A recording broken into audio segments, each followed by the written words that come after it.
हिमाचल में चुनावी सियासत पूरे उफान पर है। राजनीतिक दल एक दूसरे पर हमलावर है। कांग्रेस की राष्ट्रीय प्रवक्ता सुप्रिया श्रीनेट ने महिलाओं व बच्चियों के साथ हो रहे अपराधों को लेकर भाजपा पर जमकर निशाना साधा है। मनाली में 2 साल की बच्ची से हुए दुष्कर्म के मामलों को लेकर कानून व्यवस्था पर सवाल उठाए।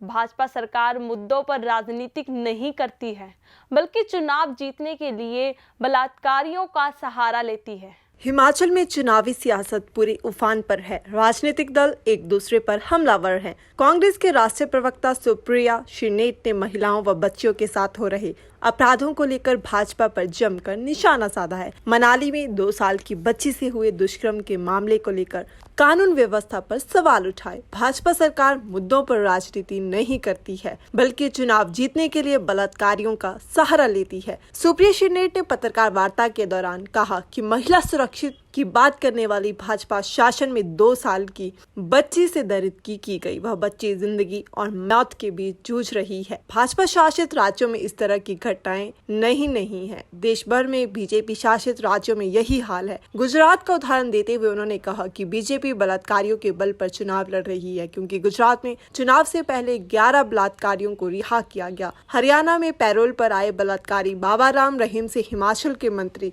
चुनाव में जीत के लिए आशीर्वाद मांग रहे हैं। ऐसे लोग बेटी बचाओ बेटी पढ़ाओ की बात कर रहे हैं। हजारों शिकायतें हेल्पलाइन पर की गई है, लेकिन कोई भी कार्रवाई नहीं की गई। गुड़िया हेल्पलाइन हेल्पलेस है। मंदिरों की राजनीति पर तीखी प्रतिक्रिया देते हुए कहा कि मंदिर भाजपा के बाप की जागीर नहीं है। हिमाचल गुड़िया मामले में सीबीआई जांच के बावजूद कुछ नहीं निकला। कांग्रेस सरकार आने पर मामले की दोबारा जांच की जाएगी। हम लोगों को बात किसी और मुद्दे पर करनी थी, लेकिन जब मनाली में 2 साल की बच्ची के साथ एक जघन्य अपराध की घटना आई और वो नाले में पड़ी मिली, तो हमें लगा कि नहीं, बाकी सारी बातें एक तरफ है, महिला सुरक्षा की, लड़कियों की सुरक्षा की, ऐसे जघन्य अपराध जो होते हैं वो एक तरफ है और पहले उसके बारे में बात करी जाएगी। अगर हमारे देश की बेटियां सुरक्षित नहीं है तो बाकी सारी बातें जबानी जमा खर्च है।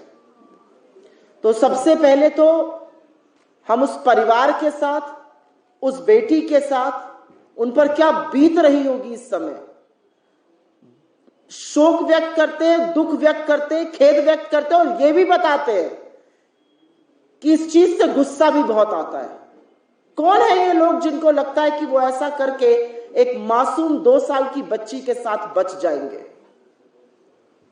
2 साल की बच्ची के साथ ऐसा जघन्य अपराध की वो अभी जूझ रही है अस्पताल में।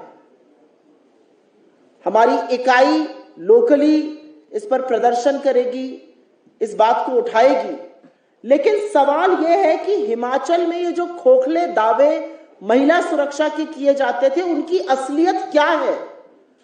चाहे मनाली की छोटी सी बेटी हो या कांगड़ा में एक सड़ी गली लाश मिली हो जिसके हाथ पैर बंधे हो, या नेरवा में घास काटने गई युवती हो, उसका शव अगले दिन मिला हो, ये मामले क्यों नहीं थम रहे?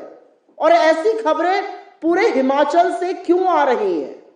क्यों भाजपा शासित प्रदेशों में महिलाएं असुरक्षित हैं? ऐसा क्या है कि महिला सुरक्षा दांव पर लग जाती है जब जब भाजपा का राज होता है? बड़े तामझाम के साथ इसको घिनौना चुनावी मुद्दा बनाया गया था। मुझे आज भी याद है 2017 में गुड़िया हेल्पलाइन लॉन्च करी गई। क्या है गुड़िया हेल्पलाइन की असलियत आज? कितनी शिकायतें दर्ज होती हैं, उसमें से कितनों पर एक्शन होता है, कितनी सॉल्व होती हैं? मेरे अकॉर्डिंग करीब 8,500 शिकायतें हेल्पलाइन पर आई हैं जिनके ऊपर रत्ती भर एक्शन नहीं लिया गया है। ऐसा कैसे हो सकता है? महिला सुरक्षा का दंभ भरने वाली केंद्र की सरकार, बेटी बचाओ बेटी पढ़ाओ का खोखला नारा देने वाली केंद्र की सरकार, तथाकथित डबल इंजन की सरकार, और महिलाएं सुरक्षित नहीं है।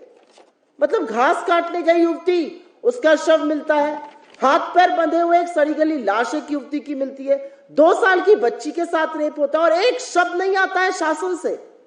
ये किसकी जिम्मेदारी है? और हो सकता है मैं आपको थोड़ी उत्तेजित इस मामले में लग रही हूं, लेकिन हां, उत्तेजना है, इससे गुस्सा आता है, इसमें मुझे कोई संशय नहीं है। चुनाव हिमाचल में है और चुनाव गुजरात में है, कुछ उपचुनाव हरियाणा में है। आप किसके बल पर चुनाव लड़ रही है?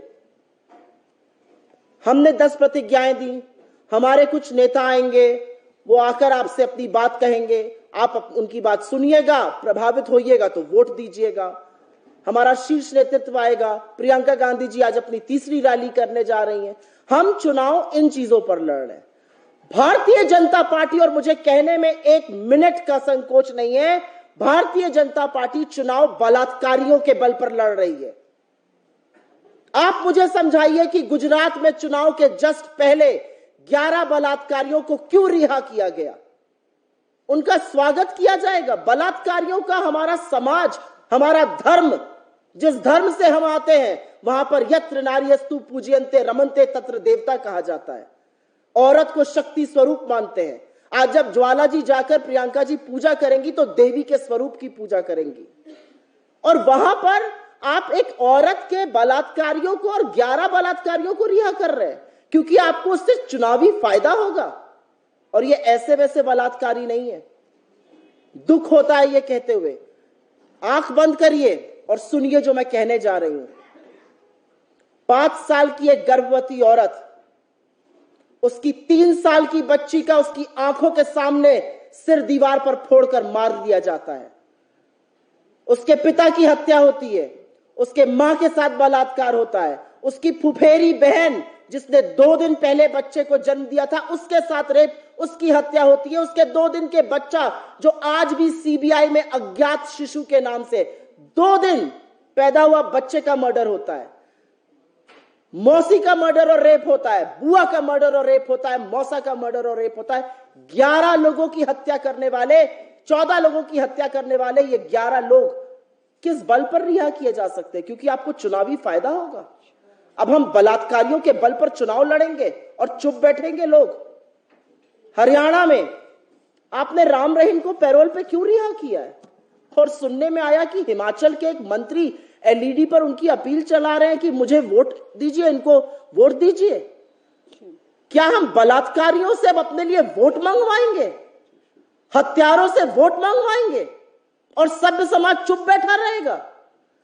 मेरा अपना मानना है कि हत्या से भी ज्यादा जघन्य अपराध रेप होता है, और यह मैं एक औरत होने के नाते कहती हूं, क्योंकि रेप आपके सिर्फ शरीर के साथ नहीं होता, आपकी आत्मा के साथ होता है, आपकी जहन के साथ होता है, और जिंदगी भर उस स्टिग्मा के साथ उस औरत को जीना पड़ता है। और हम ऐसे बलात्कारियों को चुनाव में खड़ा करके उनसे वोट की अपील करा रहे हैं। घुसने नहीं देना चाहिए अपनी गलियों में ऐसे लोगों को जो उस नाम पर वोट मांग रहे हैं। रेप किसी भी प्रदेश में हो गलत है। कार्रवाई क्या होती है? भाजपा शासित प्रदेशों में रेप विक्टिम को पहले शेम करना शुरू कर दो। संरक्षण जो पुलिस का है, प्रशासन का है, शासन का है, राजनीतिक है, वो रेपिस्ट को दे दो। ऑफिसरों को लगा दो जो पहले तो आके मीडिया को समझाते रहे जी रेप हुआ ही नहीं है। 5 साल से भारतीय जनता पार्टी की सरकार हिमाचल में है और 5 साल से ज्यादा भारतीय जनता पार्टी की सरकार दिल्ली में है। इस तथाकथित डबल इंजन की सरकार में अगर उसके माँ बाप कह रहे हैं कि उनको न्याय नहीं मिला है तो उनको न्याय की उम्मीद भी नहीं है। किसी को इस सरकार से न्याय की उम्मीद नहीं है। जब रोहित वेमुला की मां आती है और चलती है तो वो कहती है मुझे भाजपा से न्याय की उम्मीद नहीं है। क्यों कहती है? क्योंकि ये सरकार महिलाओं का, अल्पसंख्यकों का, दलितों का और पिछड़े वर्ग का पोषण करना नहीं जानती है। ये एक असलियत है जो अपने मुंह से कहते हुए मुझे शर्म आती है। और हाँ, बिल्कुल रिओपन करेंगे। अगर न्याय नहीं मिला तो न्याय की उम्मीद दिखाना सार्वजनिक जीवन के लोगों का काम है। मैं आपको एक बात का आश्वासन जरूर दिला सकती हूं, महिलाओं के खिलाफ दुष्कर्म क्यों बन रहे हैं? कभी किसी ने यह सोचा और पूछा है? क्योंकि दुष्कर्मियों को लगता है कि उनको राजनीतिक संरक्षण मिल जाएगा। जिस दिन पुलिस का और कानून का खौफ आ जाएगा ना, मंदिर के बाहर की चप्पल नहीं चोरी होती है, औरत की इज्जत तो बहुत बड़ी बात है। पुलिस और प्रशासन का खौफ नहीं है। उनको लगता है भाजपा का कोई ना कोई गुर्गा उनको सुरक्षित तो कर ही देगा, संरक्षण तो दे ही देगा। वो खत्म होना जरूरी है। मुझे लगता है मामले बढ़े हैं, और मामले इसलिए बढ़े हैं क्योंकि संरक्षण है और मुझे लगता है वो संरक्षण खत्म होना चाहिए। भाजपा के पास कुछ और कहने के लिए है। 5 साल तक सत्ता में थी ना भारतीय जनता पार्टी। जो सत्ता में होता है वो रिपोर्ट कार्ड दिखाता है और फिर जनता से कहता है मैंने ये काम किया है, इसके लिए या तो मुझे वोट दीजिए या ना दीजिए। जो सवाल आपने पूछा, जवाब उसका मैं ये देना चाहती हूँ, रिपोर्ट कार्ड दिखाने का वक्त है, सवाल उठाने का वक्त नहीं है। और मंदिर आपके बाप की जागीर नहीं है। भगवान राम और देवी हम सबकी हैं। आप हिंदू धर्म के ठेकेदार मत बनिए। हिंदू धर्म में औरतों को देवी का स्वरूप माना गया है। पहले देवियों की तरह औरतों को ट्रीट करना शुरू करिए। अगर आत्मशक्ति और आत्मबल हो और अगर आप एक महिला हैं और आपको लगता है कि आपकी नैतिक धुरी आपको मजबूर करती है कि आप उस चीज के लिए सवाल खड़े करिए, तो आप जरूर खड़े करिएगा। अगर आप सिर्फ सत्ता के सुख के लिए राजनीति में हैं और आपका एकमात्र लक्ष्य और आपकी एकमात्र पहचान यह है कि आप एक व्यक्ति के खिलाफ बोलती हैं, तो हां, आपके अंदर ना आत्मबल होगा, ना आत्मशक्ति होगी, ना सच्चाई होगी। और इसी की पीड़ित स्मृति ईरानी है।